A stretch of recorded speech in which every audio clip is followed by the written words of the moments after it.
बात सियासी कथा की। मध्य प्रदेश विधानसभा के चुनाव नजदीक हैं। साल भर से भी कम वक्त चुनाव में बाकी है और इसे लेकर राजनीतिक दल तैयारियों में जुटे हैं। लेकिन इस बीच माहौल राजनीतिक के साथ धार्मिक भी नजर आ रहा है। प्रदेश के बड़े नेताजी जान से बड़े कथावाचकों संतों के कथा आयोजन में जुटे हैं और इसके जरिए नेता अपने परिवार के सदस्यों से भी इंट्रोड्यूस करवा रहे हैं। कृषि मंत्री कमल पटेल, पीडब्ल्यूडी मंत्री गोपाल भार्गव, नगरीय विकास मंत्री भूपेंद्र सिंह, विधायक संजय शुक्ला तो कथा के बड़े आयोजन कर चुके हैं।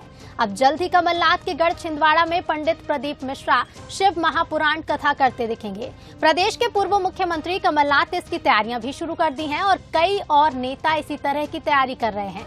शनिवार को कमलनाथ ने बताया कि कथावाचक प्रदीप मिश्रा से उनकी बात हुई है। जल्द ही छिंदवाड़ा में उनकी कथा का प्रोग्राम फाइनल होगा। कमलनाथ ने कहा कि लोग कहते हैं कि वे बीजेपी के कथावाचक हैं, मुझे इससे कोई मतलब नहीं। मेरा लक्ष्य है कि लोगों की धार्मिक आस्था उजागर हो। आपको बात करी उनसे बैतूल में करीब 9 बजे रात को मेरी बात हुई। उन्हें कहा मैं कब बनाऊं। वैसे इंदौर में भी कहा था मैं छिंदवाड़ा का प्रोग्राम। मैंने कहा मैं आपको तारीख देता हूँ, सबसे चर्चा करके तारीख दूंगा। अब आए, मैंने कहा मुझे ये चिंता नहीं है, पर मुझे ये धार्मिक जागरूकता और हमारी बढ़े। ये कैसे भी होए, कोई भी आए ये बढ़े। ये आए कहेंगे ये बीजेपी के हैं, मुझे उससे मतलब नहीं, वो मेरा नजरिया नहीं है। तो चलिए अब आपको बताते हैं कि अब तक कौन कौन से मंत्री विधायक अपने अपने क्षेत्रों में कथा का बड़ा आयोजन कर चुके हैं, कौन कितना धार्मिक है। तो इंदौर में मदन मोहन जी महाराज की कथा 11 से 17 दिसंबर तक इसका आयोजन हुआ। 7 से 8 हजार श्रोता प्रतिदिन कथा में पहुंचे। गृह मंत्री नरोत्तम मिश्रा, उच्च शिक्षा मंत्री मोहन यादव, पंचायत मंत्री महेंद्र सिंह सिसोदिया, प्रभुराम चौधरी, विधायक महापौर समेत कई दिग्गज पहुंचे। तो कौन कितना धार्मिक है ये भी आपको बता रहे हैं। अभी तक कई विधायक, कई मंत्री कथा करवा चुके हैं।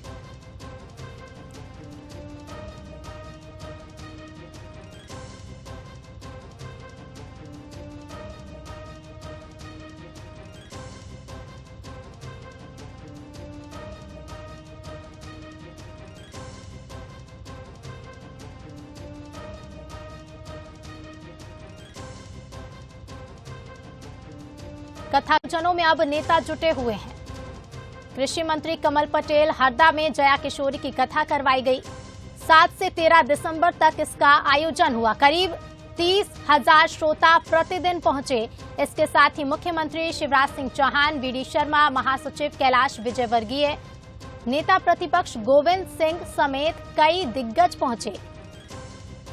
तो लगातार कथा कराई जा रही है। इसके साथ ही भूपेंद्र सिंह, जो कि नगरीय प्रशासन मंत्री हैं, खुरई में कमल किशोर नागर की कथा कराई गई। 9 से 15 दिसंबर तक कथा का आयोजन किया गया, जिसमें 15 से 20 हजार श्रोता प्रतिदिन पहुंचे। मंत्री भूपेंद्र सिंह, सांसद राज बहादुर सिंह, महापौर समेत स्थानीय जनप्रतिनिधि कथा में शामिल हुए। तब मंत्रियों के बाद कमलनाथ भी कथा कराने जा रहे हैं। नगरीय प्रशासन मंत्री भूपेंद्र सिंह के बाद गोपाल भार्गव, जो कि पीडब्ल्यूडी मंत्री हैं, गढ़ाकोटा में मलूक पीठाधीश्वर जगतगुरु देवाचार्य की कथा कराई गई।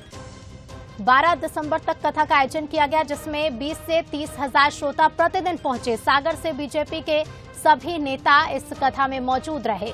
इसके साथ ही गोपाल भार्गव, पीडब्ल्यूडी मंत्री ने कथा कराई और इसके बाद इंदौर विधायक संजय शुक्ला ने भी कथा का आयोजन किया। किला मैदान इंदौर में पंडित प्रदीप मिश्रा की कथा कराई गई। 24 से 30 नवंबर तक कथा का आयोजन हुआ, जिससे 1.5 से 2 लाख श्रोता प्रतिदिन पहुंचे। बड़ी संख्या में भक्त पहुंचे। पूर्व सीएम कमलनाथ, मंत्री उषा ठाकुर, विधायक रमेश मेंदोला, कांग्रेस के वरिष्ठ नेता सुरेश पचौरी और बीजेपी के वरिष्ठ नेता सत्यनारायण सत्तन भी पहुंचे। तो 2023 विधानसभा के चुनाव नजदीक हैं और उससे पहले लगातार मंत्रियों ने कथा कराई। साल भर से भी कम वक्त बचा है। राजनीतिक दल तैयारियों में जुटे हैं, लेकिन माहौल राजनीतिक के साथ धार्मिक भी नजर आ रहा है। हमारे साथ एग्जीक्यूटिव एडिटर मनोज सैनी जी जुड़ गए हैं। मनोज जी, चुनाव नजदीक है, रणनीतियां तमाम बनाई जा रही हैं, लेकिन माहौल धार्मिक भी है। देखिए रितु, कथा कोई नई बात तो नहीं है। पहले भी कथा की जो शुरुआत हुई वो इंदौर से हुई, और इंदौर में इस तरह की कथा है या फिर भोजन प्रसादी है। कनकेश्वरी धाम में तो हमेशा ही कथा चला करती थी, जब कैलाश विजयवर्गीय की कथा कराते थे, रमेश मेंदोला कराते थे। लेकिन धीरे धीरे कर अब इसका चलन बढ़ा, और शायद नेताओं को भी ये लगता है कि कथा से शायद उनकी राजनीतिक कथा पूरी हो जाएगी। वो अगले चुनाव 2023 में होना है। जो मेरी जानकारी में है, पंडित प्रदीप मिश्रा के पास ही इतनी लंबी लाइन है, लोग सोर्स लगाकर अपनी कथाएं कराना चाहते हैं, और कथा के दाम भी खूब बढ़े हैं। तो मैं ये नहीं कहूंगा कितना पैसा ले रहे हैं या क्या कर रहे हैं, लेकिन अब कथाओं का दौर चल पड़ा है। विवाद इसलिए खड़ा हो गया कि कुछ दिन पहले प्रदीप मिश्रा जी ने ऐसा कुछ कहा, जिसके बाद ये कहा जाने लगा कि क्या कथा सिर्फ भारतीय जनता पार्टी के लोग कराते हैं या प्रदीप मिश्रा जी भारतीय जनता पार्टी के साथ जुड़े हैं। लेकिन कमलनाथ जब इंदौर पहुंचे थे तो उन्होंने भी प्रदीप मिश्रा से मुलाकात की थी भारत जोड़ो यात्रा के दौरान, और हमने उसको कवर भी किया था। तो ऐसा नहीं है, अब प्रदीप मिश्रा की कथा को कमलनाथ कराना चाहते हैं। बीते दिनों में जितना आपने बताया, कई नेता ऐसी कथा करा चुके हैं। जया किशोरी की कथा कुछ दिन बाद भोपाल में होना है, और ऐसे जया किशोरी जी की बात करें या फिर प्रदीप मिश्रा जी की बात करें, इनकी लंबी एक पूरी कतार है जो लोग अपना इंतजार कर रहे हैं, पैसे लेकर बैठे कि हमारे क्षेत्र में कथा हो जाए। और 23 का जब चुनाव नहीं हो जाता तब तक ये कथा और ज्यादा चलती रहेगी। सबको उम्मीद है कि कथा में जो दर्शक आते हैं, जो दर्शनार्थी आते हैं या कथा सुनने आते हैं, श्रवण करने आते हैं, उनसे लाभ उनको भी मिल जाएगा और वो भी हो जाएगा। हालांकि राजनीतिक स्तर पर जब बात करते हैं तो नेता कहते हैं नहीं ये धार्मिक कथाएं हैं, पर कहीं ना कहीं अब धर्म के साथ राजनीति भी जुड़ती हुई दिखाई दे रही है। और कमलनाथ यदि कथा कराते हैं प्रदीप मिश्रा की, तो फिर इस पर और एक बार सियासत करवाएं। बिल्कुल मनोज जी, क्योंकि देखिए मंत्री तो अभी लगातार कथा करा रहे हैं, जैसा कि हम अपने दर्शकों को लगातार ये जानकारी दे रहे हैं कि कृषि मंत्री, पीडब्ल्यूडी मंत्री, नगरीय विकास मंत्री, तमाम मंत्रियों ने कथा करवाई, इंदौर विधायक ने भी कथा कराई। लेकिन अब कमलनाथ चूंकि कथा कराने जा रहे हैं तो ये और खास हो जाता है। बीते दिनों जिस तरह से पंडित प्रदीप मिश्रा का जो कथा के दौरान उन्होंने बयान दिया था, शिक्षा को लेकर भी उन्होंने कुछ सवाल खड़े किए थे, और साथ ही साथ कुछ और बातें भी कही थी, और उन बातों को लेकर भी कांग्रेस ने विरोध किया था। लेकिन अब इसी बीच में कमलनाथ की ये तैयारियां करना कि छिंदवाड़ा में पंडित प्रदीप मिश्रा कथा करते दिखेंगे, ये क्या मायने निकाले जाएं? देखिए, अब कांग्रेस के बारे में भी कहा जाता है कि वो भी सॉफ्ट इंग्लिश की तरफ पढ़ रही है, और वैसे भी कमलनाथ तो हनुमान के भक्त कहे जाते हैं। हनुमान की प्रतिमा उन्होंने लगवाई, और बार बार राम और हनुमान की बात वो करते रहते हैं। लेकिन प्रदीप मिश्रा की कथा ऐसे समय हो रही है जब चुनाव भी सामने है, और जैसा आपने भी कहा, एक बयान उनका कुछ दिन पहले आया कि हर घर से सनातन धर्म की रक्षा के लिए एक एक व्यक्ति को जुड़ना चाहिए, एक एक बच्चे को जुड़ना चाहिए। तो उसको लेकर कई सवाल खड़े हुए राजनीतिक स्तर पर अब ये हमारे साथ राजनीतिक मेहमान भी जुड़ गए हैं। कांग्रेस से प्रवक्ता अवनीश बुंदेला जी जुड़ गए हैं, साथ ही साथ बीजेपी प्रवक्ता पंकज चतुर्वेदी जी जुड़ गए हैं। आप दोनों का ही बहुत स्वागत है बंसल न्यूज पर। धन्यवाद। Manoj ji, over to you. बिल्कुल अवनीश बुंदेला जी, ये सवाल उठते रहे हैं। प्रदीप मिश्रा जी सबसे ज्यादा कथाओं में देखकर भगवान शिव की कथा पर वो बोलते हैं, और अब ये कहा जा रहा है कि कमलनाथ जी भी कथा कराने जा रहे हैं। कुछ दिन पहले ये भी कहा, आप लोगों की तरफ से ये बयान आया था कि क्या कथा भारतीय जनता पार्टी के लिए होती, तो अब छिंदवाड़ा में कथा के क्या मायने निकाले?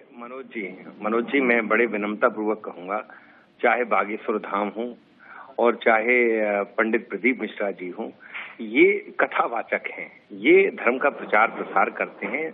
आपने देखा राजपुरा सरकार जी की भी कथाएं होती, पंडोकर महाराज की भी होती हैं। तो देखिए, कथावाचक हैं, और कथावाचन जैसे हम आप अपने घर पे भी सत्यनारायण की कथा करवाते हैं, शिवार्चन करवाते हैं। तो देखिए, अब इस बात की मैं आधिकारिक तौर पर पुष्टि नहीं कर सकता कि आप कह रहे हैं छिंदवाड़ा में कमलनाथ जी कथा करा। देखिए, छिंदवाड़ा एक बड़ा शहर है, और ठीक है, अगर वहाँ आयोजन होता तो हो सकता है माननीय कमलनाथ जी उसमें शिरकत करें, लेकिन इसकी मेरे पास कोई अधिकार है। अवनीश जी, उन्होंने कुछ कहा है इस बात को कि आने वाले समय में मैं भी प्रदीप मिश्रा जी कथा कराऊंगा। देखिए, मैं वही आपको कह रहा हूँ कि कथावाचक हैं प्रदीप मिश्रा जी, और अगर कोई व्यक्ति चाहता, देखिए इससे कोई फर्क नहीं पड़ता है कि वो किस दल को समर्थन देते हैं या किस दल की प्रति या किस संगठन के प्रति उनका झुकाव है। मुद्दे की बात यह है कि वो एक कथावाचक हैं, वो सनातन सभ्यता का प्रचार प्रसार करते हैं, धार्मिक प्रचार प्रसार होता है उस कथा के माध्यम से, तो कोई भी करा सकता है। आप देखिए, कई ऐसे कथावाचक होते हैं जो अपनी उनकी विचारधारा होती, राजनीतिक विचारधारा भी होती, या किसी एनजीओ से जुड़े होते हैं या किसी अन्य सामाजिक संगठन से जुड़े होते हैं, लेकिन कथावाचन भी। और सबसे बड़ी बात, गृहस्थ प्रदीप मिश्रा जी अपने गृहस्थ जीवन में कथावाचक हैं। तो मेरे ख्याल से इसमें कहीं वो नहीं होना चाहिए कि अगर वो छिंदवाड़ा में कथा करते हैं, ग्वालियर में, देखिए अभी जीतू पटवारी जी के विधानसभा क्षेत्र में भी हुई, आपने देखा होगा सीहोर में भी उनकी कथा हुई, संजय शुक्ला जी ने भी उनकी कथा करवाई है। तो ये होता रहेगा। आप छतरपुर में जाएंगे तो हमारे कई जो कांग्रेस के विधायक बागी को ताम का कथा वाचन करवाते हैं।